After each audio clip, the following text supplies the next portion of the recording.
All right. Happy Thursday morning, everybody. Welcome back to the podcast. We got a great one for you. Welcome back to the podcast, Boss Man. 800 episodes is what we're dealing with right now. So many episodes. Gosh.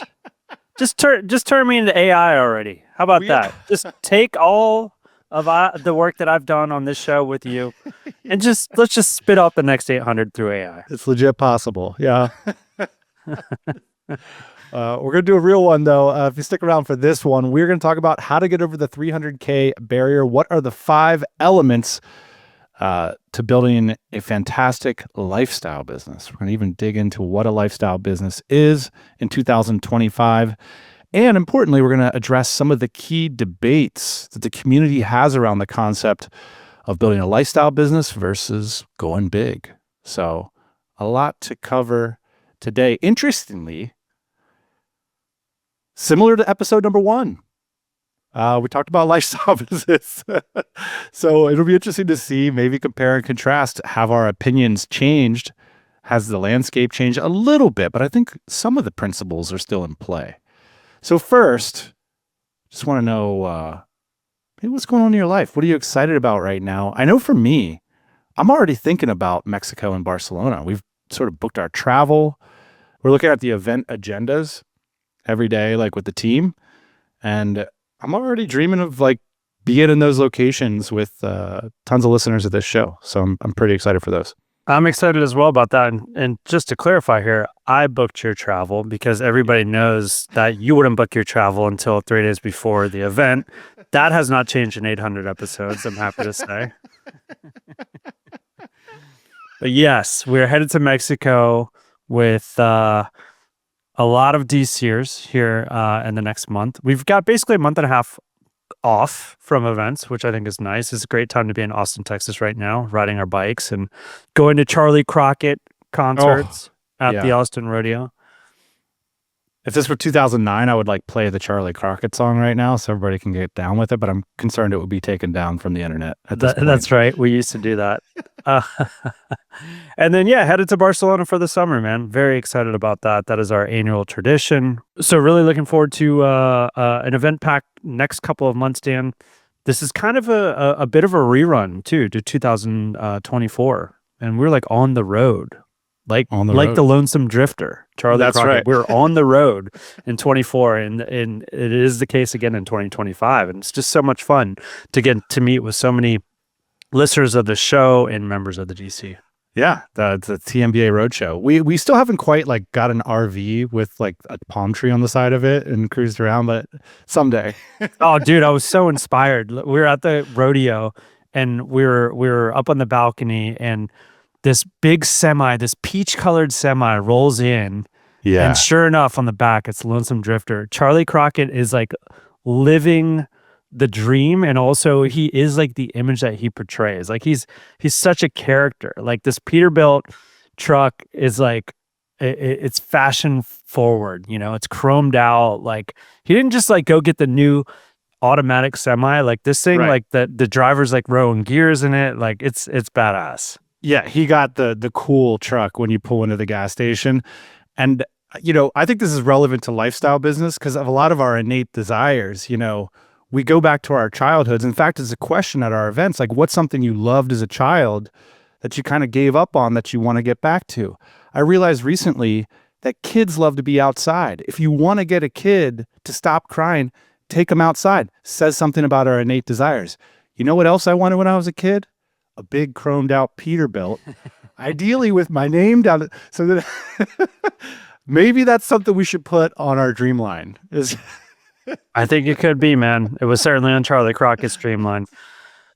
So we are going to reveal our 5 stated preferences in the ultimate design of a lifestyle business. Cue the Lambo pick.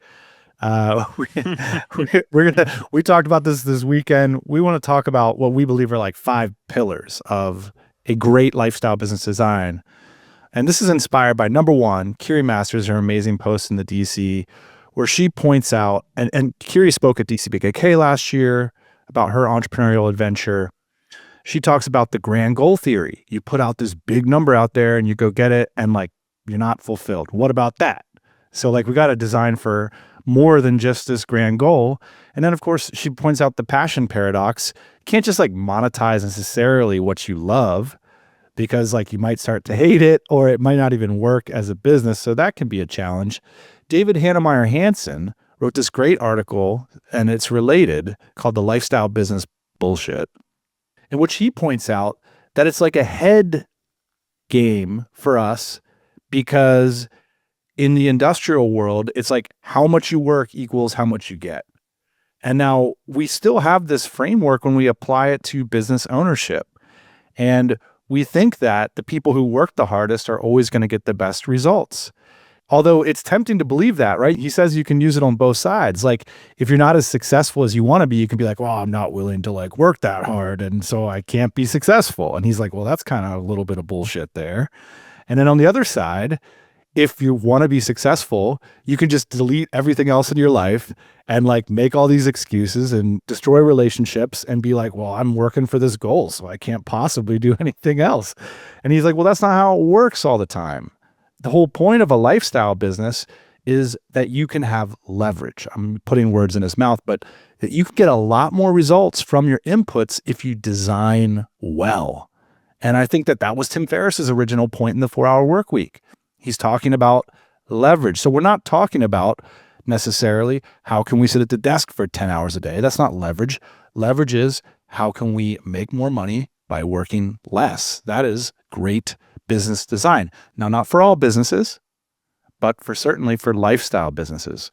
So I think this term of like ratio of inputs to outputs is something that is a theme, and that will come up a lot in this episode. I like it that somebody updated the Wikipedia page for lifestyle business just over there. First of all, I was like, who writes this stuff? Well, somebody like us, because it makes sense for the first time in 15 years. Yeah. It does make sense. Like you could share it with your mom, finally. But they make the argument for what a lifestyle business is. And then on the other side of the spectrum is like car manufacturing, which makes sense. Like highly capital intensive, location dependent, et cetera. Yeah. But it doesn't really talk about like what's in the middle. And I think like what's in the middle might be like an 8-figure business of some kind. But I also think like what's in the middle is whatever you design, whatever your heart desires is kind of in the middle. So taking a look at this post that Kiri wrote, and so many people chimed in on what their definition of lifestyle business is and what it means to them.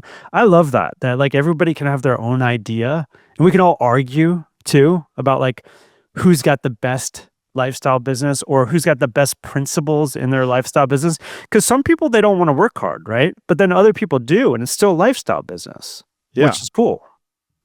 What's the ideal amount of time to work a day? I've been asking this question around. Here's the thing, man. This is what I love about it. Lifestyle business changes as your lifestyle changes. As your life changes, the lifestyle business changes too, right? Whoa, man, that's groovy. So here's the thing. When you were younger, you thought it was cool to work 8 hours, 10 hours a day, make $1,000 a month or whatever it was with a backpack in Thailand. Yeah. Now, with awesome. a kid or whatever, not so cool, but you still have a lifestyle business. Yep, definitely. I think it changes. You're totally right. I think Kiri ends her post by saying the key thing, and I'm paraphrasing, she's saying, let's just not check off other people's boxes. Let's not hire a CEO or prepare for an exit just because you saw that some other person did it. Because unless you know that person, that might not be what you want. There's so many ways to be successful. $1,000 in a backpack, that can be amazing life. If you have some of these other things in place that we're going to talk about, there's just so many different ways to do it. And I respect them all. I think that's the coolest thing about really owning your own business, right? We're going to get into one of these principles, but like, if you own it, do with it what you want. Build the life you want. That was the promise that appealed to us. We didn't grow up saying business people are super cool. We grew up thinking musicians are cool. Artists are cool. Freedom is cool. Yeah. Like people doing sports are cool. It wasn't like the business crowd that we necessarily looked up to, but when we discovered the lifestyle entrepreneurs, the people that designed organizations and movements and monetized them in appropriate ways that allowed them to do more of what they wanted to do, that was what the breakthrough was for us. And I think that's, you have to know what you want to do. And so when we started our first business, we sat down and wrote down what we wanted to do. And then we asked ourselves what business would deliver that to us. And that was our first 3 businesses. They were candidates that we thought could deliver us those lifestyle outcomes. So I think that's where it all starts, is like, what do you want to do with your life? How do you want to spend your ideal day? What sort of things you want to have, do, and be? What kind of system can you build and own that will deliver that to you? That's it in a nutshell. But we're going to get into the 5 key elements around that right now. Okay, so the first thing is a cash flow logic that solves the financial needs of the founders. And I think thinking about this in like 3 to 5 year horizons is interesting because, like you said, those things will change a lot. But importantly, we are not typically thinking of like equity logic. Like, I'm going to get this investor, I'm going to exit to this person. I mean, it's just not what we talk about on the lifestyle business side of things. It's more sophisticated. There's more risk involved. There's less control. We don't play that game. It's just like, look, I need $100,000 a year to have, be, and do the sorts of things for a 3-year time period that I want to do in my life, in my family's life, whatever. I need $100,000 coming in. How am I going to design a cash flow logic that gets that done? And how am I going to like make sure I'm making progress to that? Like, how am I going to check in to make sure that like my desires match up with the reality of the marketplace of the world? So that's it. It's like your lifestyle business needs a clear cash flow logic that serves you in the next three-year time frame. Common critique that might come up. So it's like, hey, Dan, you want a business that makes you $100,000 a year. You're not thinking big enough, man. This is a $50 million idea, right? Well, the question is with who operating it and what does the execution look like? What does the capital look like? And a lot of times people who tell you that stuff, like on the one hand, like they can be right.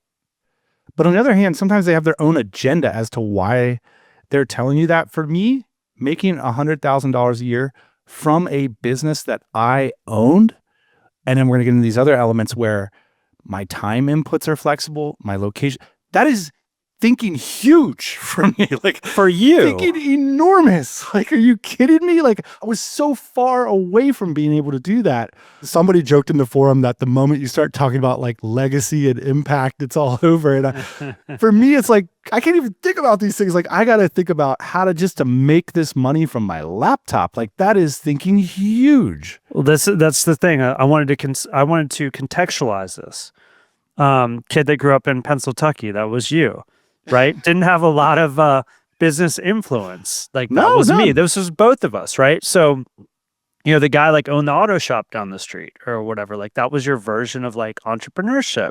And he didn't like it. You know, he smoked too many cigarettes. You know, his wife did the books. Like, they always fought, right? So for you and for me, this idea of $100,000 a year from a backpack on a beach in Thailand, that's a huge idea for 2 guys like us. Yeah. Now, again, the person coming in saying like, you're not thinking big enough. Maybe they like came from San Francisco and they were like around a lot of people that had like similar ideas, but then they got capital for other ideas and then it turned into equity and then blah, blah, blah. They were billionaires, right? But again, for who you are and where you came from, this was a big idea. And it still is a really big idea, I think, for a lot of people that are like thinking about a lifestyle business and they want that type of freedom. So I think really easy, Dan, to like listen to people on the outside that says not big enough of an opportunity or an idea, whatever. You make that decision for yourself. I also think that on your first go around, even on your second or third go around, it's really hard to think about equity logic and like building brand and like some of these like higher ideas that might turn into basically money working for you in your business while you're not working. There's only so many things that you can think of when you're first starting off. And I think if you can at least have the dream of like what your life might look like you said, in the next like 1 to 3 years, and you go for that, you might hit a double, you might hit a triple, you might hit a home run. But it's like so hard to design your entire lifestyle from your first business at 20 something years old, 30 something years old, right? So my hot take here is like, at least you can figure out the cash flow. At least you can get a little bit of freedom. And then from there, kind of design what's next. Yeah. I think like, I'm tempted to say something like out of left field. The whole think big thing, I wonder if it's like a specialty tool that not many people can use. Like, at least in my experience, I have a lot more faith in people who are thinking small and detailed and like very specific. Like, here's a really interesting niche. We have like a really interesting solution. You can like understand what they're saying. They're not talking about like changing the world or anything. They're talking about like changing like one particular small way that people do something, you know? And they've got people doing it and excited about it. I think that's a great place to start. And what's interesting too is a lot of people commenting on these topics are, to a degree, post-economic. They have like a financial logic that makes sense for a kind of a retirement in their life. And this is how they want to think. Like, wouldn't it be great if I could bring in an extra 100 grand, 200 grand in cash flow every year, but have it amplify the things that I love doing and seeing in the world? That to me is a very exciting vision. And often a vision that the think big crowd can't participate in, because they're actually co-opting these ideas from outside themselves, right? It's a version of entrepreneurial bingo card. Well, this is what everybody in this city is saying. This is what everybody over here is saying. So now I need to be a part of that and encourage others that it's the right way to go.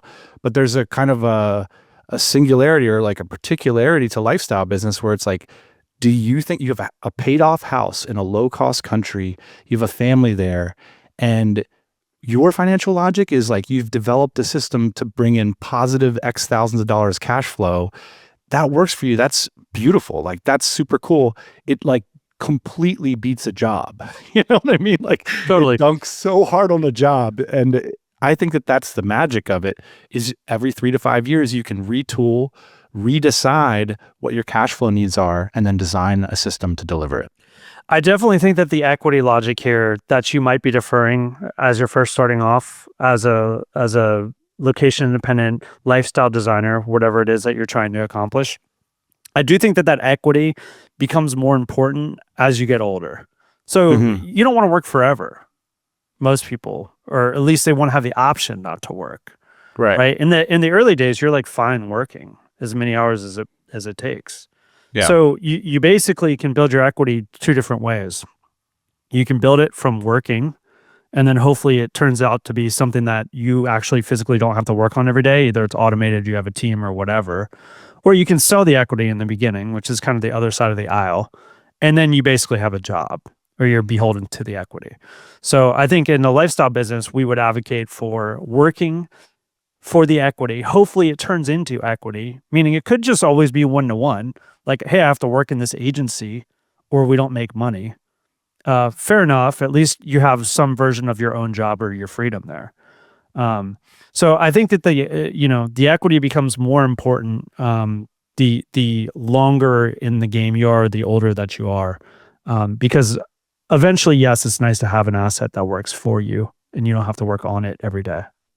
I think it's important to note too that like it's easy to talk about like ambition from a business perspective, but lifestyle ambitions can be just as strong and very unique. You know, for us, ambition from a lifestyle perspective, I thought it was very ambitious in the early days. We were like, we want to be able to travel anywhere. We want to have time and independence. We don't want that to affect our business at all. Well, you have to design a pretty unique business to allow you to do those things.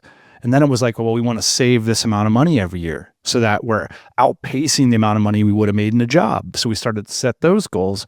And then it's like, I want to never look at a restaurant menu ever again. You know, I want to look at the left side, not the right side of the menu. But I got to tell you, I looked at the right side of the menu the other day and almost fell out of my stool, man. Like, the prices are getting too high. We have to get this inflation under control or we have to redesign this business. All right. Wrong podcast. All right.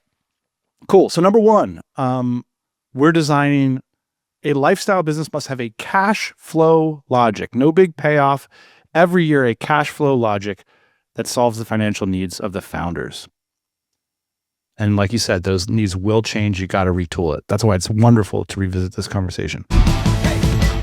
Number two, a solid perspective on acquiring customers, or I don't know, to use a wonky term, strong channel logic. So this is a common hurdle or hang up when it comes to not scaling up or anything like that, but making more money. A great lifestyle business will often start with a strong vision, a strong methodology on how to acquire customers.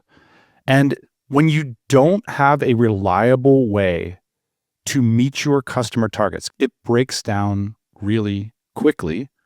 And we won't be able to do some of the other things that a lifestyle business requires, which we'll get to in subsequent points. So almost every great lifestyle business starts with a perspective on advertising, organic content, a specific platform, a specific set of already entrenched relationships. By the way, this is why a lot of people go the equity path, because they know a bunch of people who will invest in them, right? So it becomes easier just to take the investment than it does to go out and figure out the channel part.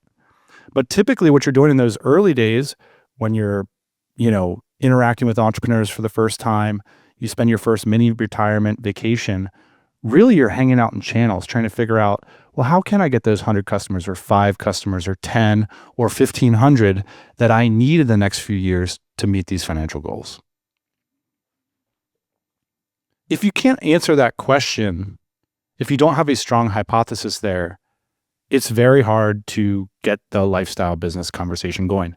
And typically, if you can get, say, for example, 5 customers next year, well, that will dictate the price point you need to be at in order to meet your financial goals. So, I need to charge them $10,000 a year.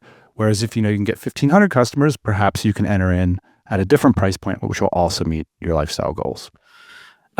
Interesting point for me here on the acquiring customers part and having a solid perspective on that, Dan, is I think 9.5 out of 10 lifestyle business owners that I know were scratching their own itch. Meaning like it was a product that they actively needed or used or like very close to the problem. Like they understand it deeply.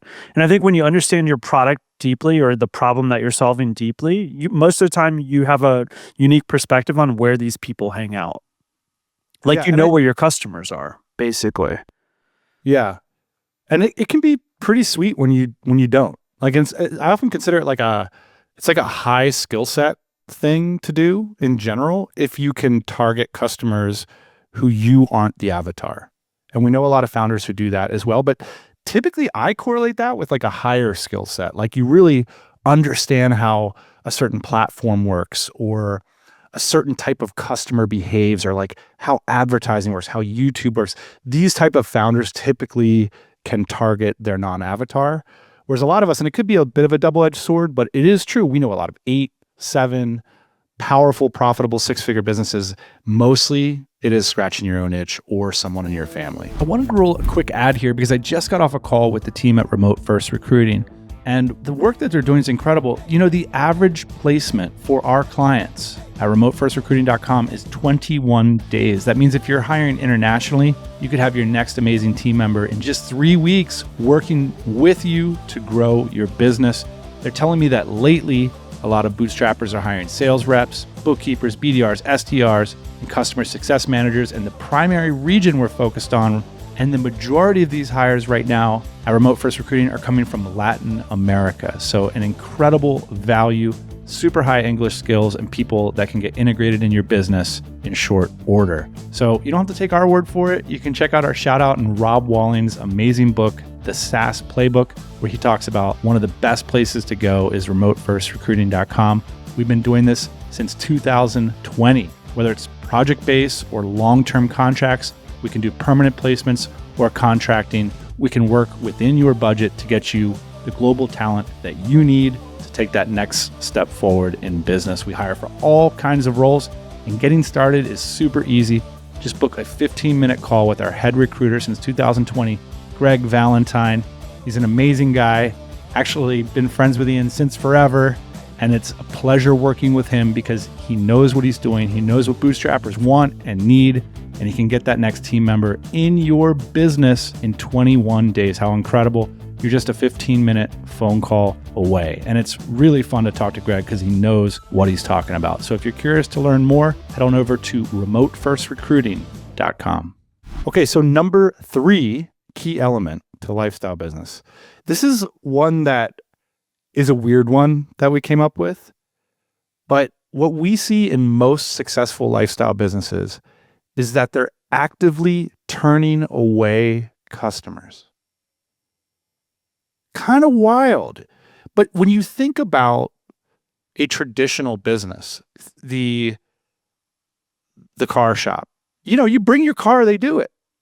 Like a retail shop, they walk in the front door, you make the sandwich. You know what I mean? Like you're basically serving the people who come to the business. But it's often the case in a lifestyle business that you aren't saying yes to all money that could come in the door. And this is something like investors and shareholders, if you have like a more equity perspective, it's like, well, hey man, like there's money coming in, we should find a way to accept that money. But money comes with strings attached. And so I think as a lifestyle founder, it's important to see the strings as they come in through the front door and ask yourself, does it prevent us from reaching the goal, which is we want to be highly efficient with our time at getting to our income goals? And you can say, well, I get to the income goal a little faster on paper if I accept this money right now.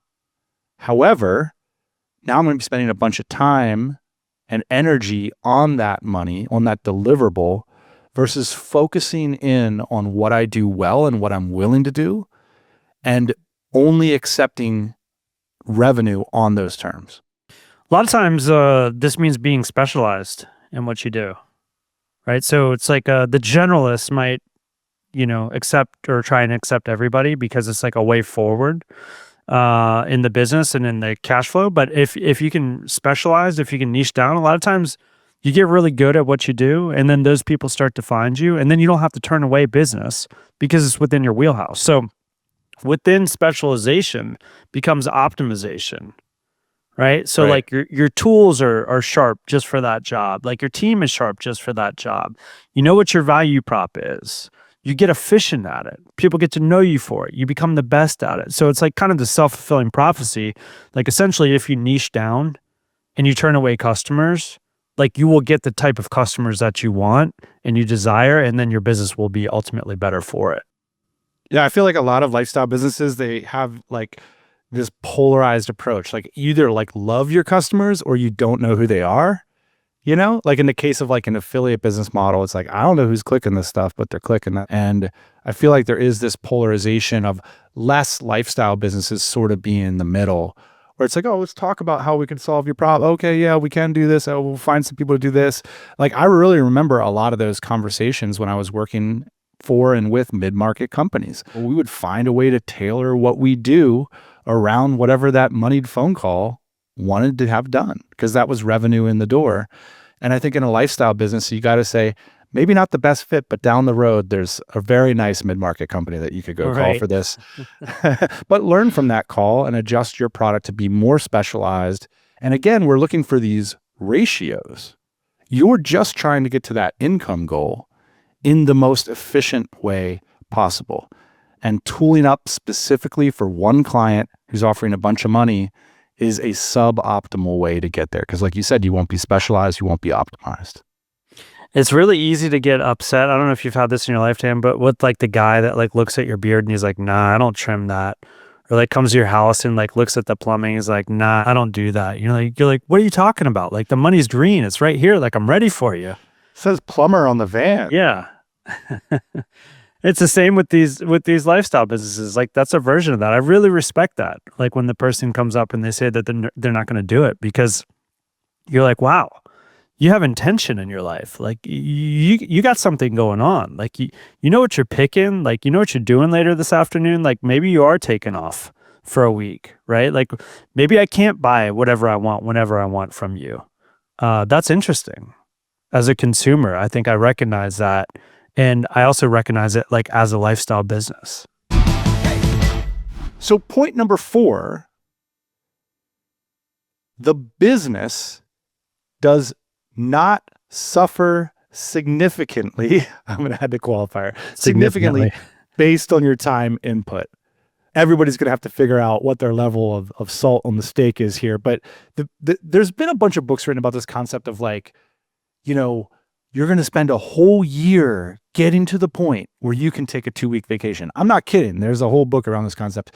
I told you about that and you were like 4 weeks minimum. And like, I think I said 2 months. I was like pushing it. I was like, it was an embarrassingly long number. Yeah. Yeah. You're basically saying that we should design this intent into the business from day one, that of course you want to build something that you can take a month off from. And that it's not this dire situation for the business. Of course, there's qualification. There's always a situation of should you reinvest? Should you pivot? Do you need to, change things in the business? That's when we step back in and redesign. But the basic idea here is a great lifestyle business as a pillar gives you back your time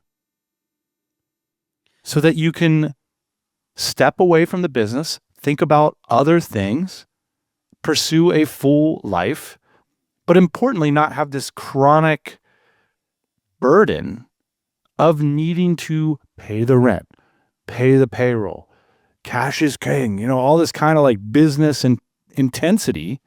We want to design an elegant, leveraged system that allows us to step away for 2 weeks, 4 weeks, 2 months, whatever it is, whatever your target is for your time. We want to design for that. I want to bring up this idea that like, maybe more experienced entrepreneurs or people that have been to bat 3 or 4 times, they can do this easier, or I should say like with intent or with design on the 3rd or 4th business. I think it's a lot harder to do this initially. So you figured out a way to like earn your $100K a year, you're on a beach in Thailand or whatever. Clients depend on you. Like they're emailing you. They're like, hey, Dan, like when are you going to finish that design for me or whatever? It's like, man, I really want a 2-week vacation. I got my freedom mostly. So then you go out and like hire somebody.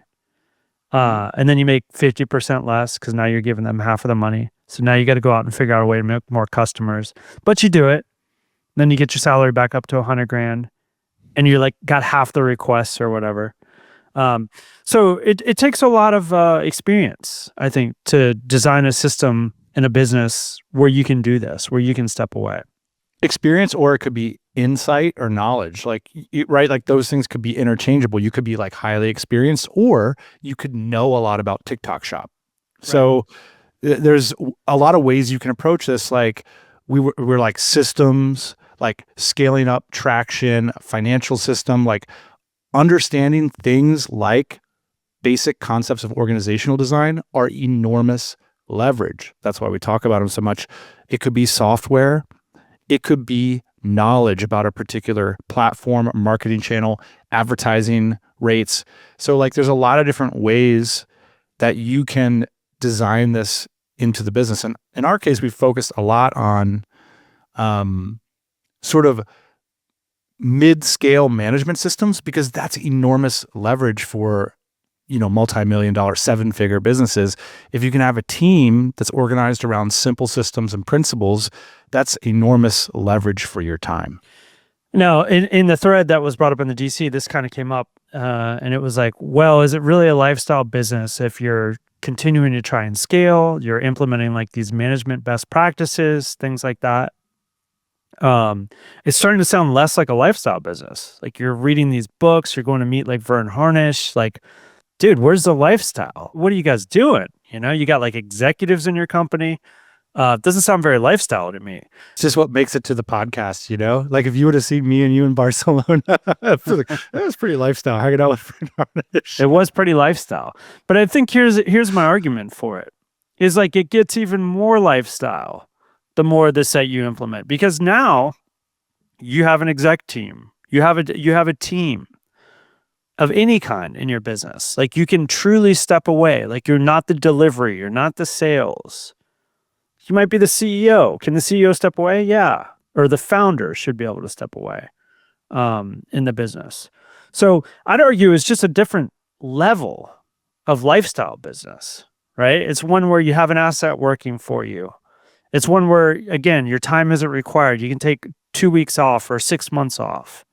Like that is the ultimate design, Dan, I would argue, of a lifestyle business. Yeah, so I agree. And it's like the cash flow does not suffer based on your time input. The systems that we've been fascinated with since the early days, we talked about how we built SOPs and checklists and just experimenting with all this stuff because it's time efficient. That's what we have found. It is extremely time efficient to not only hire effective people, but to give them good systems. And that's a way that as a founder, you get your time back. Straight up. There's a lot of ways to get there. If your business is less complicated, you need less systems.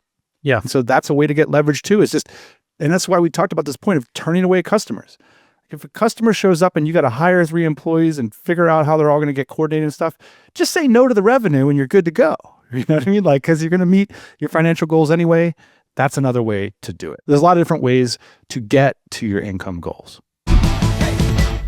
Okay, so the final pillar and something that has always been really important to us is that the cash flow does not suffer based on your location.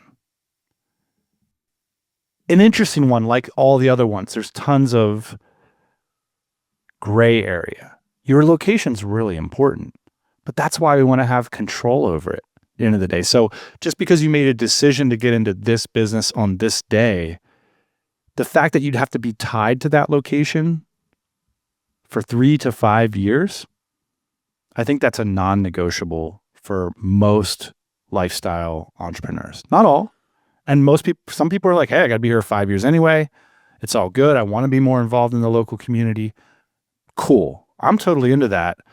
But I think for most of us, 9 out of 10, it's like, I want to be able to be here for 6 months, here for 3 months. I want this business to be effective while I do all these things. And that is a design principle. You have to think about this in advance. We talk about this a lot. Like if your ultimate destination is Charleston, South Carolina, like if that's where you want to live, that's fine. That's location independence. Like as long as you're choosing to be there when you want to be there. If your business is in Charleston, South Carolina, and you want to be in Thailand 6 months out of the year and you can't do that, then you've got a problem in your business. The first time this came up for me, Dan, in like any meaningful way is we had our design and manufacturing business.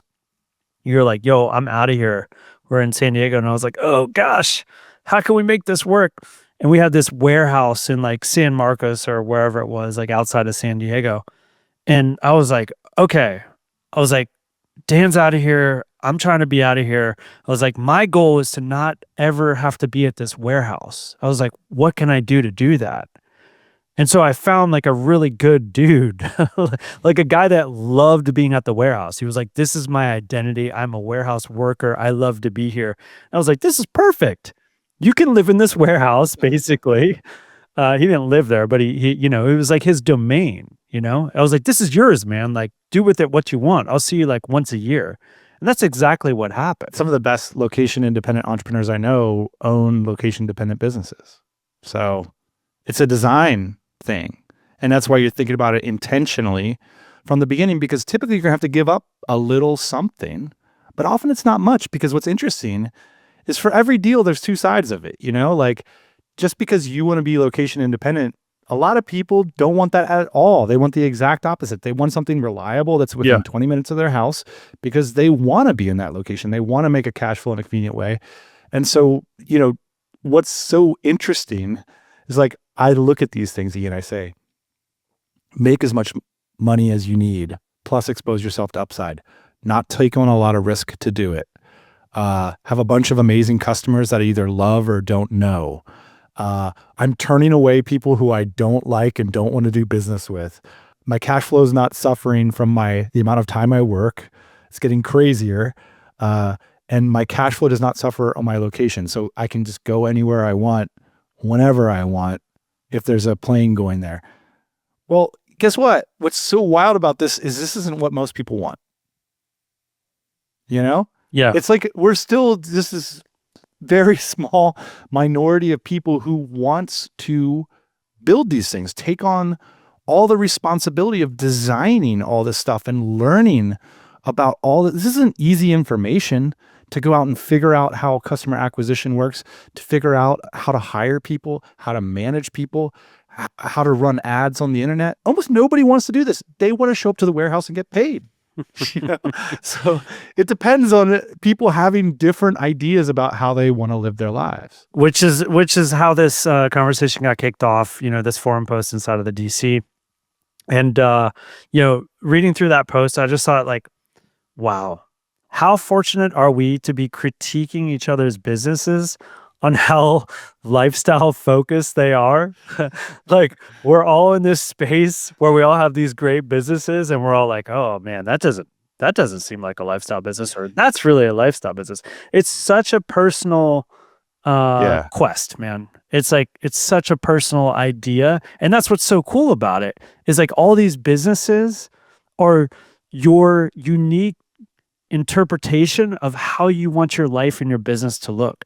And that we can do that is like so crazy to me, that you can design that you can think like that in 2025. That's so cool. Well, if you're thinking about categories of like lifestyle as like broad generalizations, the people who have the most lifestyle are people who are sorted financially, right? Either from some kind of like 4% rule, or they've got like their house paid off and they like live in a area they can afford based on whatever. And then they start a business from that. That is ultimate lifestyle. The next level is people with businesses at larger scales. The bottom line is 7 and 8 figure founders typically have more lifestyle quotient than smaller businesses. I have not seen over the years that smaller businesses correlate with better lifestyles, because they're often require a lot of founder input because they can't afford a team, and they often are not as durable. And so they have to adjust a lot more.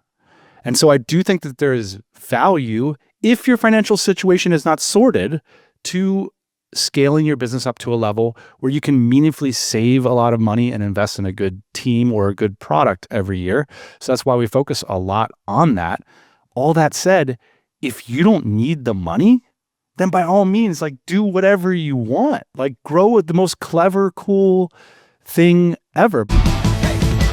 What are the key like scale or size hurdles in a lifestyle business? Typically, they're going to be whether you make the decision to hire people or not. And I think we've always been like pro hiring, which is to say that like there is a segment of the lifestyle business community that is just like against hiring, or they only want to hire contractors. I kind of love that model too, where it's like, I'm only going to hire contractors. They're only going to come in. Any way you want to do it, I am pro getting people involved. And that first big decision is typically around $25,000 a month. And that's the point where you're going to have to decide whether you're going to bring on someone to deliver the service, that number two. And you're typically only going to want to do that if you know that your sales and marketing funnel is powerful enough to progress you to get back to a position where your cash flow is actually a lot better than when you were just doing everything yourself. So I think the challenge of $30,000 a month or $25,000 or $20,000 a month is you have to have the confidence as a founder that you have the customers, that if someone delivers for them, you're going to be able to make more cash flow in the end. We've always believed that. We've always done that with every business, and it's worked out in the end that actually we're able to work less and make more. And so that's why we do that. If you hang around and don't bring in somebody quality, you can easily find yourself in a situation where you're just working all the time for your lifestyle business. The two other hurdles that we talk about a lot are like $1 million a year. And I feel like that is the moment when a lot of this team coordination, like scale up traction stuff makes sense, because now you got, somewhere between 6 and 15 people coordinating, and you need leverage. You need a system to do that effectively. Hence, any kind of management system that will make your life easier. But again, why do we do this? Why do we focus on this? Because you're making more money, but you're working the same amount. Like that is lifestyle business design to me. It's not necessarily some huge lift. It's just knowledge you got to understand. And some businesses, it's going to come naturally. Some businesses, it's going to be naturally just to stay smaller because the types of people you need to bring in or get involved or the things that they're doing aren't ultimately profitable enough for it to make any sense to hire people. So that's a decision you have to make in the design process. The final one we talk about a lot is like $250 a month, which is when you're bringing in leadership into the company. And that's yet another skill set and another decision that companies need to make if they want to make that sort of jump to the 8-figure and beyond realm. But again, we know a lot of 8-figure lifestyle business owners, and you can do it. It's not like this thing that if you have a team, it's not a lifestyle business. I don't buy that. I think we have a lot more to talk about here. There's a lot of exciting sort of side quests we can go on from this topic. So we'd love to hear what you think. We'll follow up with our favorite comments and questions. So that's it for this week. Thanks for joining us on the podcast. See you next time.